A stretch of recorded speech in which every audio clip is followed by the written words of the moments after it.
afternoon, Monday afternoon, 4:07 in the afternoon. And back when it was primary season, I had Joyce Dickerson here with me. She is a Democratic candidate running against Tim Scott's seat for Senate.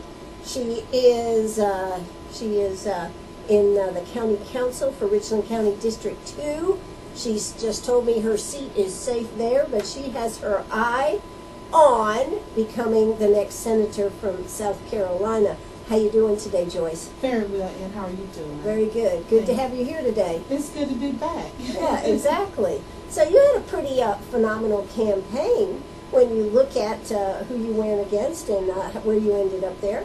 I am so excited. I think when we looked at the numbers and we were all sitting at my little party waiting on the numbers to come in, and when we saw the numbers get up to 60, 65, and then they hit the little check mark and said we declared Joyce Dickerson the winner in the June 10th primary, and we found out later that we won 45 of the 46 counties. I mean, that was something for our whole team to shout about. Absolutely. Yes. That's terrific. So how has it been now, though, since you've been campaigning, now that you are the Democratic candidate? It's been great. I tell you, right now we are fighting every day, and ever since we won, we have been fighting to squeeze people in to fill their request for me to come and speak. I mean, it's been overwhelming. Well, I appreciate the fact that you took the time to come see us again, Joyce. Well, we had to squeeze you in as well. Yeah. We had to really juggle the books to get here today, but we were determined that we would take advantage of every opportunity to get a word out to the people of South Carolina that I am a candidate, and we are excited about this race. Absolutely. Now, of course, right now, it does look like Tim Scott is in the lead here.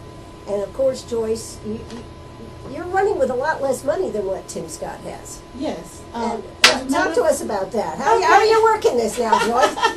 I tell you, we're working with a lot less money. My opponent, he is well funded, and I am well underfunded, to say the least. But you know what? I think, the people that we've talked in the grassroots, when they've seen how I've taken one staff member and ran this campaign, they can't believe it. And when we tell people, oh my God, I have one staff member, they think that I have a whole entourage, but I don't. I have some volunteers that are very, very good, but I have one paid staff member, and she's with me most of the time. Wow. But we take the little bit that we have and we just stretch it, and we do the job. We know what needs to be done, and we do the job. We refuse to try to even sign my name on a dotted line to commit myself to $15,000 a month to pay a consultant, and 10% of whatever they do, and there's no guarantee. So we're happy with what we're doing, and we think the grassroots is the best way. Now, you are traveling the state. Have you been to all of the state, or what are you concentrating on, I have Joyce? I have been in 44 of the 46 counties in this state. Well, good for you, Joyce 44, Dickerson. and at least twice.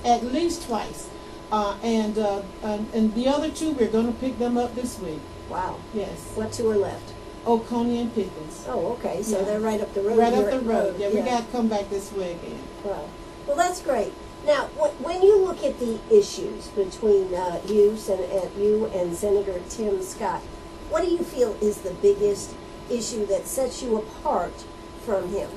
Well, I think when he is not in favor of, like domestic violence and violence against women, I think, to me, that should send a message to the fathers and brothers that someone will vote against, violence, home violence, and I think now, what are you talking about? I don't know what you're talking about. When you talk about domestic violence and violence against women, and Senator Scott has voted against that. In what aspect? And the violence against women aspect, and so that's troubling to me. And the fact that he's not supporting the raising the minimum wage. He says it's a killer, it's a job killer. No, it's an economic stimulus.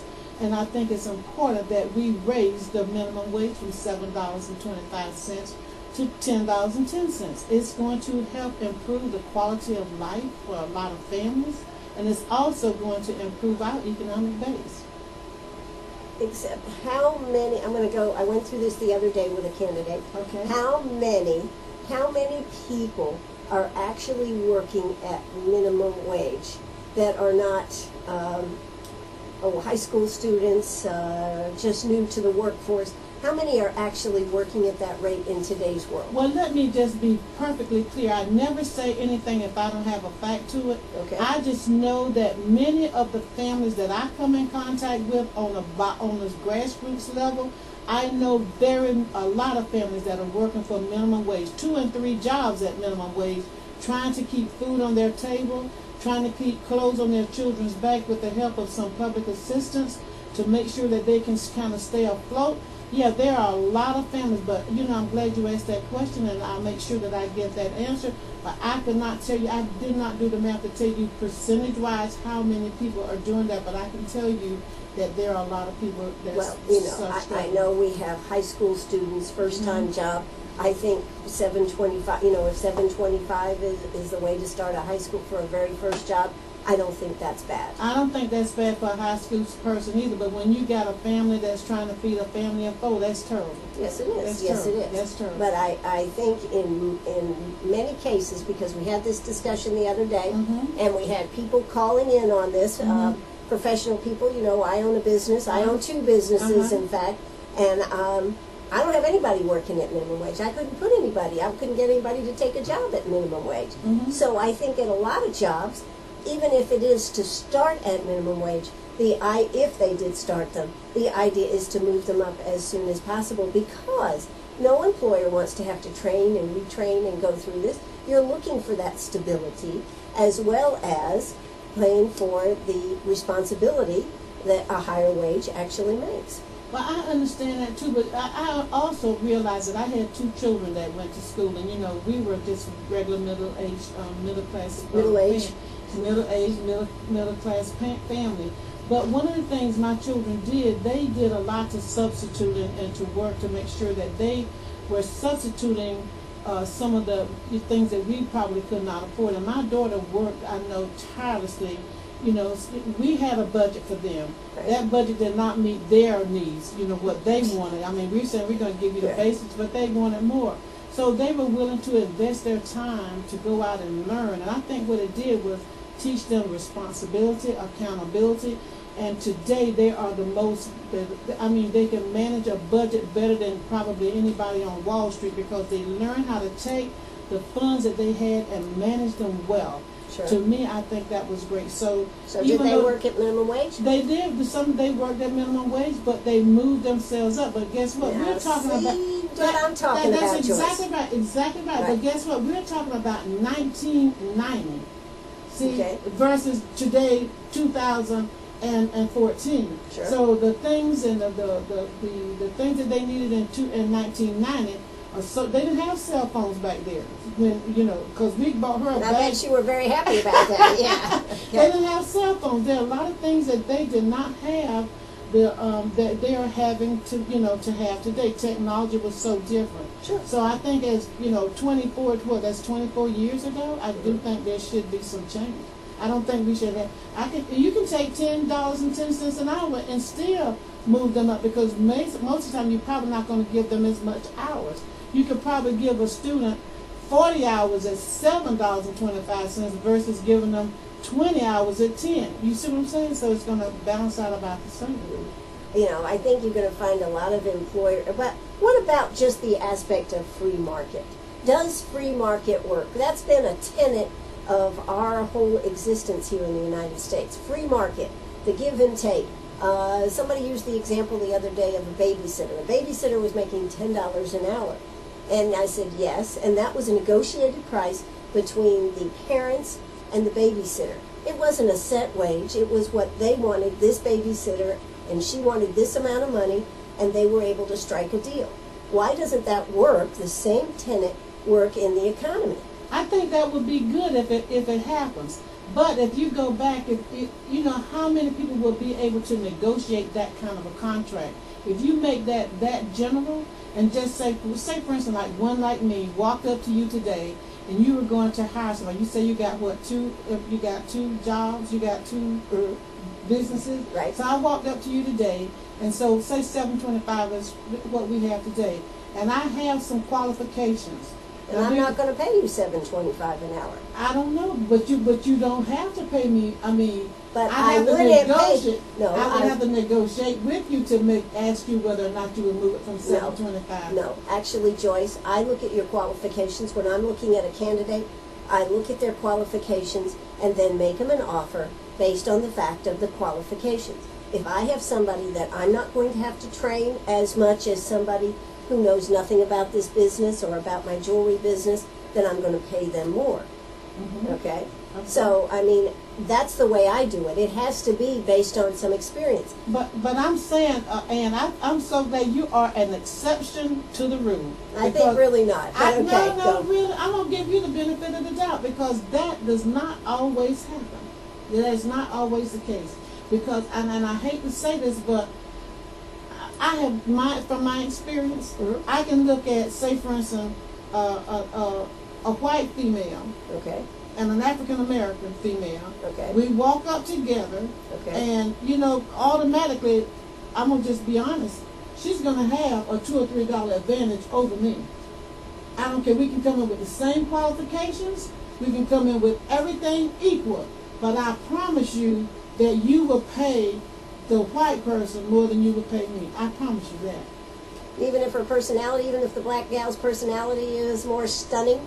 You're not going to deal with my personality. No, I am, because I look for personality, honey, when I hire. Well, you see, like I said, you are an exception to the rule. That just does not happen in the real world. I'm so happy to hear you say that. Sure. Because now you tell me that you're an equal opportunity employer. Absolutely. And I love that. But you're not going to find that every day in everyday life. I have experienced it, and I can tell you that for a fact. Okay. Mm-hmm. But when you get out of entry-level jobs, mm-hmm. Let's use Burger King, mm-hmm. let's use McDonald's, mm-hmm. let's use any of those, Dairy Queen, all of those type of jobs. When you move out of those jobs, mm-hmm. don't you think that changes? I mean, we had lawn care people calling in last week saying that they don't pay anybody minimum wage. Mm-hmm. They're all at $8.59, $9.50 to start. Okay, And all of them want people that they can count on to be there. So as they progress and learn the job well, they will give them more money. Mm-hmm. Mm-hmm. So I just don't know of a lot of jobs where just staying at minimum wage, even McDonald's hires people to start, but their whole premise is to get somebody in there and train them and move them forward. Well, I like I said, I am at my age. I've seen it go from. I mean, I can remember me working for $4 a day, not hours. $4 for it was a half day. Then for a half day it was $4. Right. And then I remember that was when the minimum wage was a lot less. Joyce, that was right? before. Well, what you remember was that like was before there was minimum wage. You got to understand. It was. I think it was like $2.25. I think when this thing first started, it was like $2.25. Something like that, yeah. Right, and then it left from $2.25, and then it went to $5.25. I worked for 50 cents an hour when I first went to work. If you think about me working a half a day for 6 hours at $4, do the math. Right, but I'm saying I worked for 50 cents an hour. So progressively, don't you think progressively that things should just change progressively? So I'm looking at when my children at 7.25, 14, 15, 20 years, 25 years ago versus today, and if you look at how, your business and other businesses have grown exponentially, don't you think that it would be advantageous for you to look at hiring someone at $10 at that minimum wage who have very good qualities, and really, I think that's the key word. Right. That's the key word. Quality. If they have the good qualities. Well, I don't think right. you will be hiring, I don't care, anyone at any wage if they don't have the qualifications. Right. Well, that's right. But I mean, even if I wanted to train somebody, right, and start them out to train, well, when you're talking about training, and like I said, you know what, I always tell you there are always ways to negotiate. You see what I'm saying? Sure. So I don't think anything is ever cut and dry. This is like a way where you can start. I mean, you can even probably do a person part-time or in a you could put a person in a training session and pay them $7.25, and then when you hire In them truth, I probably would start them at $8 an hour, to tell you the truth. But I'm just saying, but I'm here again. I love you because you are an exception to the rule. That's not going to happen every day. But I do think if you were going into a training session, I mean, I think the 725 will work, and you say, okay, now that you've passed that training bar, I'm getting ready to fully hire you.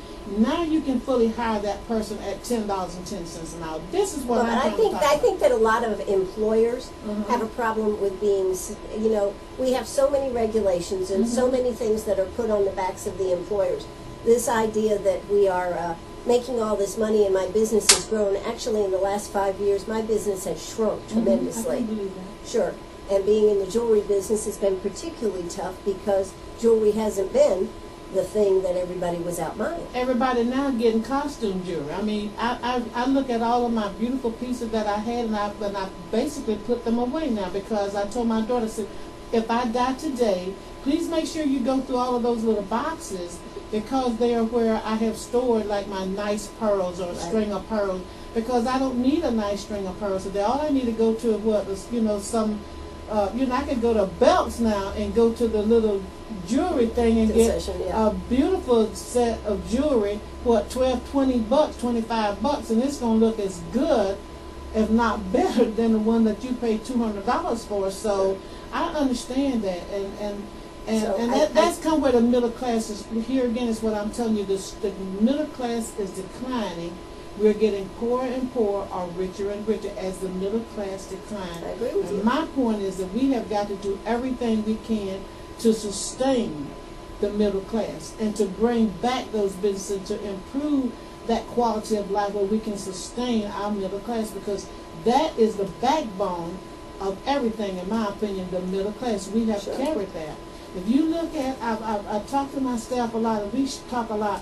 When I look at, the people who are kind of, in the lower, poverty level versus someone in the rich level, if you put them together, they mirror each other. They don't really have to worry about anything. It's the middle class who are working hard to sustain, both our, the poorest of the poorest among us, while we, help the richest of the rich to get richer. So that is where I'm coming from with that. Sure, I understand. You understand? Sure, I understand. I understand where you're coming from, but I think that if you expect businesses to pick up I'll use the word slack, for lack of a better way to say it, that you're going to see businesses pulling back because they just can't take anymore, whether it is the Affordable Care Act, whether it is the taxes, everything that we end up paying are taking away from, I know plenty of business owners that aren't making nothing. Okay, well, you know what? I'm so glad you mentioned that, because what you just said is key to the whole thing. If we had politicians, if we had congressional leaders, if we had people who stood up and believed to work and help to change that. See, I think this is where the problem is. We are not working together to make sure that we come out with a very negotiable way so that we can be inclusive to everyone, and see how can you help small businesses grow? How can you help sustain the small business? But when we stand up and we put a substitute party between the two parties that refuses to allow the two parties who used to work together, then you put this kind of in-between party, if I can say it, and so What party are you talking about? I'm talking about the Tea Party. The Tea Party has risen between the Republicans and the Democrats, and it's like they don't want the Republicans to do anything with the Democrats, and so it's like they got the backs of the Democrats and their face to the Republicans, and they're daring them to work together. And I think that has been detrimental to America. And I think it has hurt America because that has hurt their business. I think even President Obama has hurt. When he was in Maryland yesterday and was making comment when he was at the governor's race, that if he said he liked apple pie, the Republicans would say they didn't. I think, it has come very extreme. Right. And even at the top. Right. We're not saying, why don't you come over and try some of my apple pie? You're saying. This is what I'm saying. Sure. I think businesses are struggling. Yes, we are. They're struggling not because of things that you want to do, they're struggling because the elected officials are not looking at you. They're looking at those who have the special interests and not your interest, the people interest. And when you look at special interest, you're going to only be targeting a select few. Correct. When the rest of Main Street, you're looking at Wall Street Correct. versus Main Street. If you don't sustain Main Street, we won't have a Wall Street. you won't have a Wall Street. Exactly. So that's what I'm saying. So if we can't work together, if we like, we're in a tug of war, how will we ever be able to help the middle class? And so this is why I'm in this race to say, I don't care about all that. So maybe it's a good thing nobody has invested in my campaign, because I can say what, the blank I want to say and do what I want to do, because I'm going to make sure I'm going to be listen to what you have to say, and then take it to the floor and say, this is what Ann told me she needs, and this is what we need to work on to get done. And we need to get this done. We need to put all this craziness aside, and we need to start working for the people. That's why I'm in this race. And I don't care whether I don't have any money or not. It's not about money. It's about getting out there and making sure that I get people out to vote.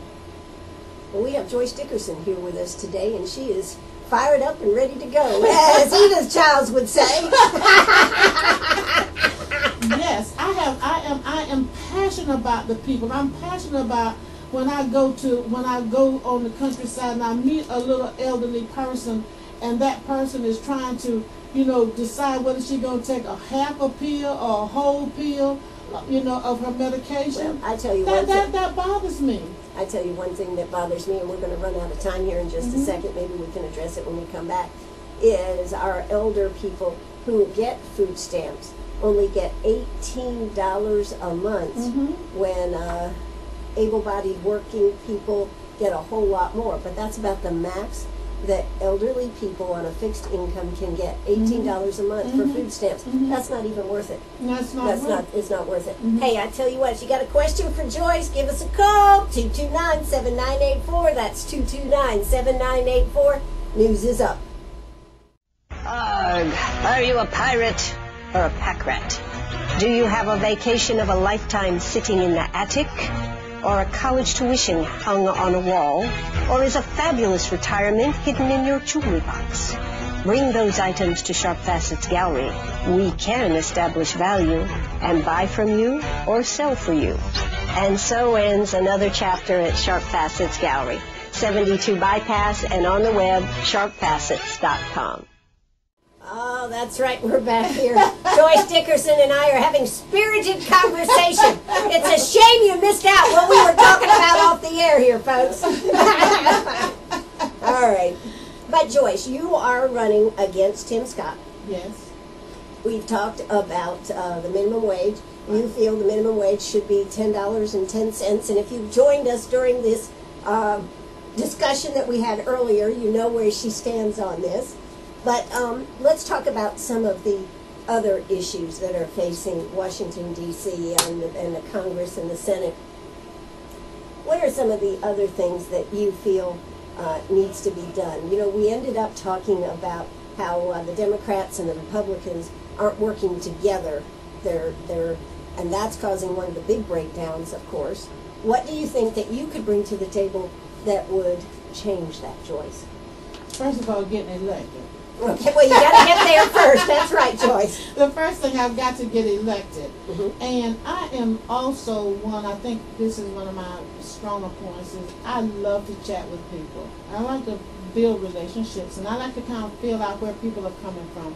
And I believe that if you can find a way to negotiate, to talk about, and sit down and chat and find out what the things that we have in common versus those things that we not have in common, and then look at how we can compromise. I think we're at a point where we're going to have to look at, for the betterment of this country, for the betterment of the people that we are elected to serve, they're looking to us for leadership. And I hear this word all the time, is that we like leadership, and I truly agree. So I think at some point, someone is going to have to step up to the plate, and I'm going to take full responsibility. I'm going to take the leadership on some of these issues. Now, whether they go anywhere, but you still got to, someone has to step up and take leadership. And today, I don't think any of us, the regular voters, can actually say, who is actually taking the lead on certain things. And that's what I say. I think it's all going to be about trying to find a way to lead and be accountable. But as you look at the issues, I look at Washington, D.C., I see a bureaucracy that just seems bloated and overgrown. I don't see how we can cut this back to something that's manageable.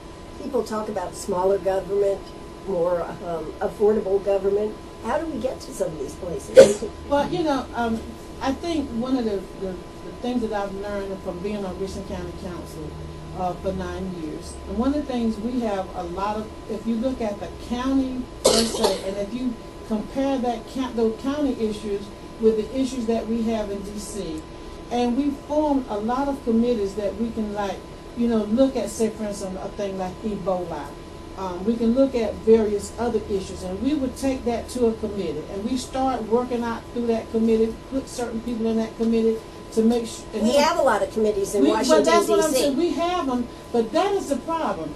D.C. don't work long enough. I mean, no, they don't. They've been gone the whole time. That's my problem. They don't work long enough to get the job done. We council members work 11 months out of the year.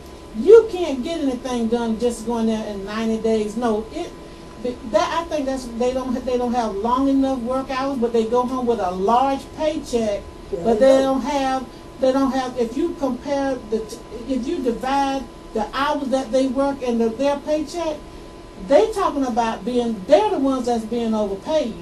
Yeah, that's my problem. And so I think. So, Joyce, would you go in and say we need to reduce the paychecks of those? Hey, if that's what it takes, you know what? Since you want to stop everybody else from then you don't need to get paid either. Period. Yeah. I mean, that is the problem. How can you leave work under? Would you leave your job today knowing that all your jewelry was stacked out in the middle of the floor? No. Would you run home until you made sure that all those pieces were put into place, and you can go home when you come back tomorrow? It's inventory. They don't care what it is. They just leave it undone. Oh, it's Friday, it's 5 o'clock, we get a train, we got to get out of here. And they don't care what they leave on the table right now, and that to me is the problem. They need to be able to work.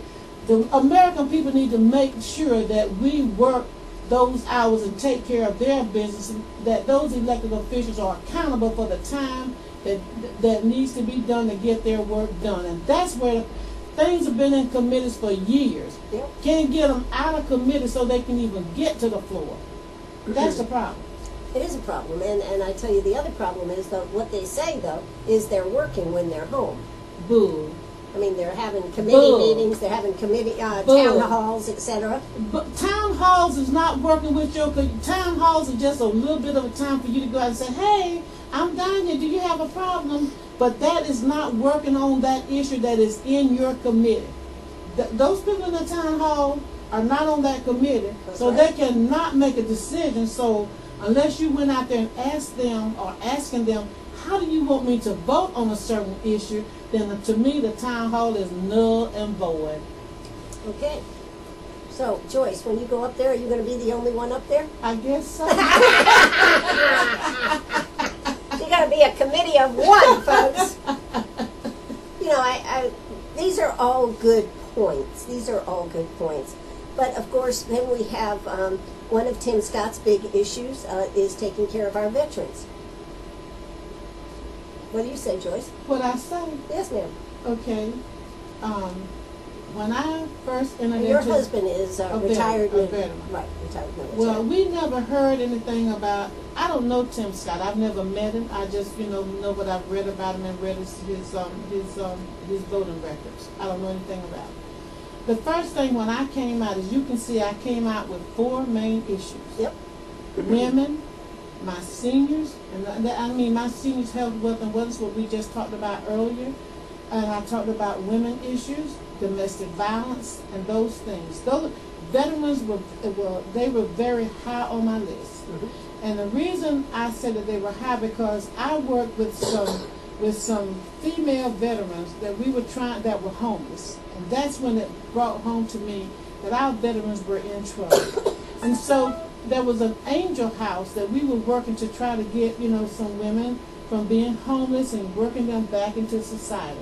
So I came out saying I wanted to support veterans and their families and making sure that their quality of life was improved. Right. They have served us, and it's time for us to serve them. Exactly. Well, now, Tim Scott and all the rest of them, the selected senators, Tim Scott and all the rest of them, did not really start addressing this issue for the most part until we had a crisis. When the crisis came up, not everybody want to have a program now for the veterans. They want to do this for the veterans. But what about, Walter Reed should have been a red flag to tell us that we were having problems with that VA. We shouldn't have waited till this year to be addressing this issue. So Tim Scott said he was raised, the selected Tim Scott said he was raised by a single mom. Only when the crisis come out, now we find out that he has a father that is retired from the Air Force after 20 plus years, and he's got 2 brothers. Now, wait a minute. He wasn't talking about that before. Nobody heard anything about a dad or father or whatever you want to call him that was in the service, and he had a father who retired.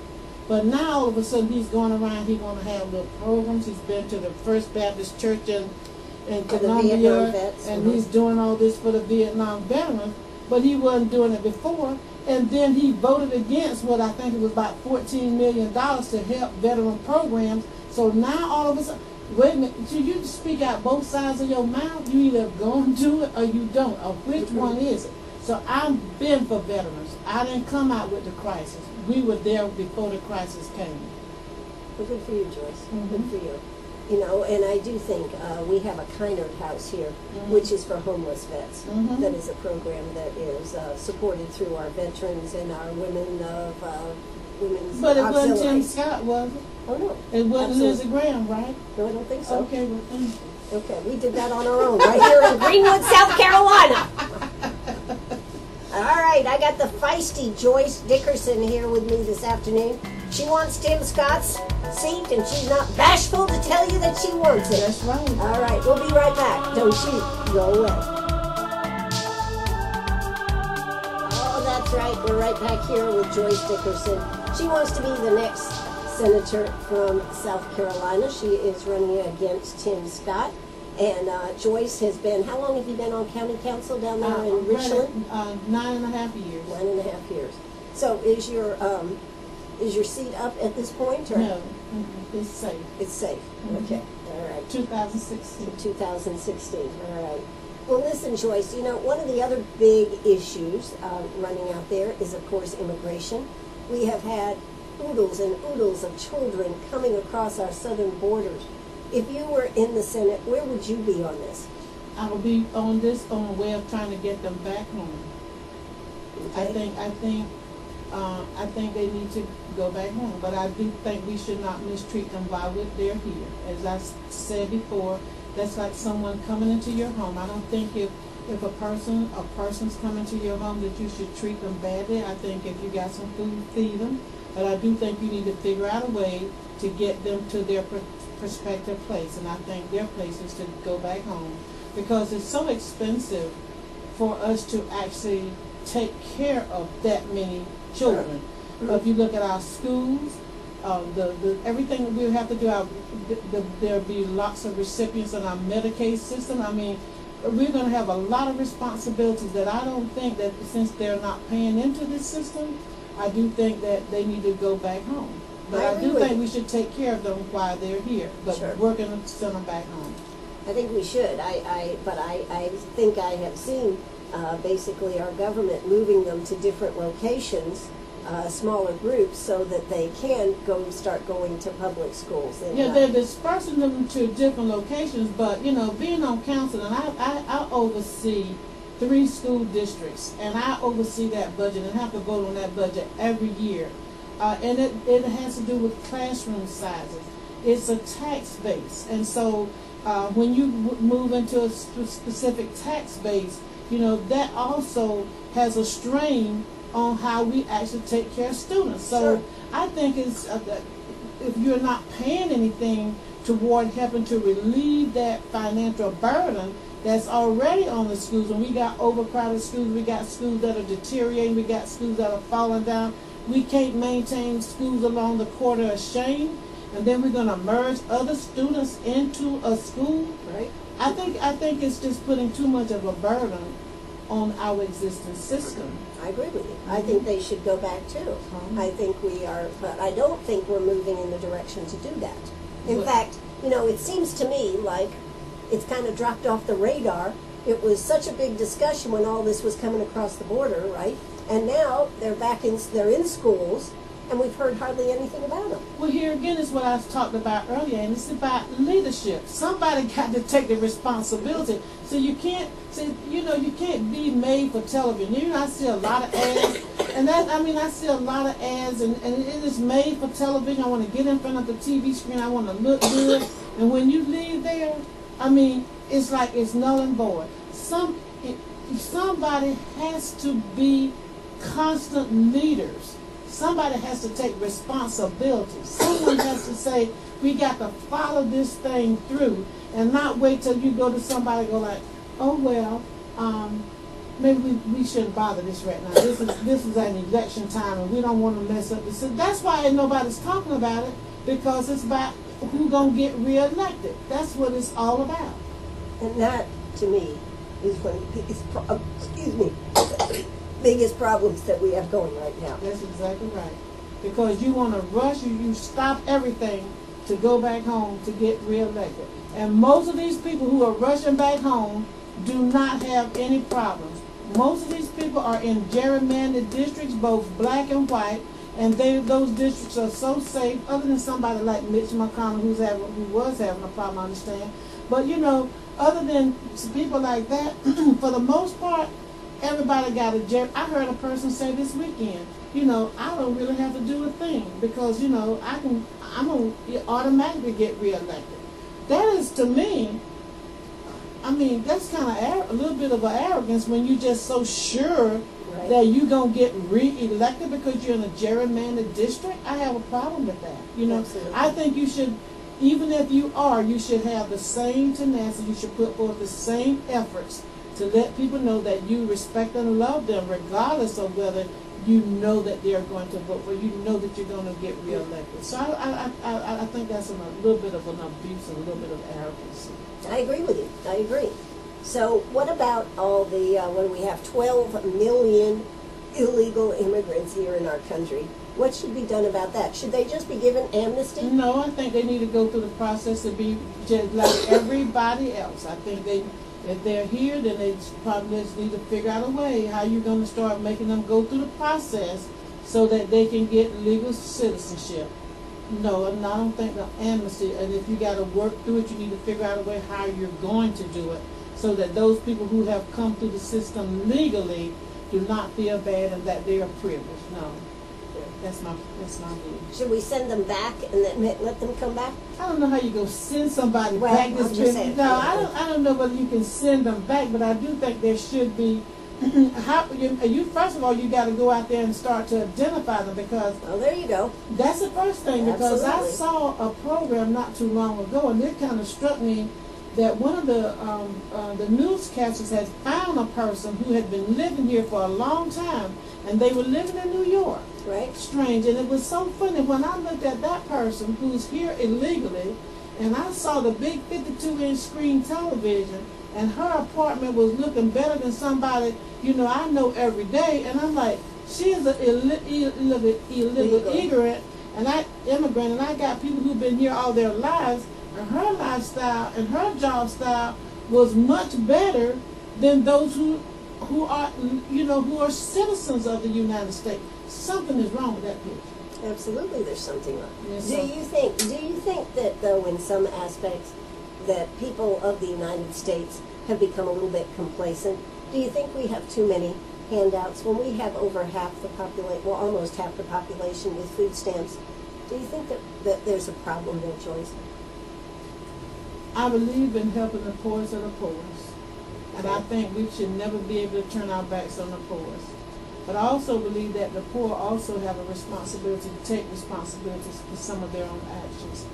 But I do think that, that you can, there's lots of instances where the system is being abused. Sure. And I don't know whether we have the wherewithal to be able to identify where those abusive parts come in there at. But I do think we also always remember the voice of the voice in every instance. But I do think the system is abused. I think I always go back to, there for the grace of God, go on. And I'm going to be told too someday. Mm-hmm. That's what right. I say. That is why I say I'm very compassionate about this particular issue. And it's just unfortunate that people who don't see it will abuse it and not use it correctly. But I don't want someone to be a recipient, and then I see my little children walking around hungry, naked, and I've got to feed them in school and things like that. So I just think that there's a lot of abuse that needs to be taken care of. I agree. Well, Joyce Dickerson, it is always a pleasure to sit down and talk with you. I will give you now 2 minutes to tell the folks why they should elect you to the position of Senate for the state of South Carolina. Okay, thank you so very much, and I'm so happy to have this conversation with you today because it has allowed me to express the way I feel about the citizens of South Carolina and this nation. I am very excited about running for the United States Senate. It is an opportunity for me to serve the people and also be a voice for the people. And I think one of my slogans is, Joyce will be your right voice. And I believe that I am the right choice. If you look at my record compared to all the other records and see some of the things that I have accomplished to work with women and making sure that our women have a great, great lifestyle, health-wise and wellness. So making sure my seniors are taken care of. My husband, as a veteran, he's first choice in my life. So I just want people to know that I will be a very, very compassionate senator. I will be one that they could listen to, that will listen to them, that they could always come to. I'll probably give them my cell phone number and say thank you for the opportunity to serve. Thank you very much, Joyce Dickerson. You. This is WCRS right here in Greenwood. Bye-bye, everybody. Tomorrow afternoon we start at 3:30. Congressman Jeff Duncan, followed up by Jill Bossy at 4:30. So make sure you tune in at 3:30 tomorrow afternoon. Bye-bye, everybody.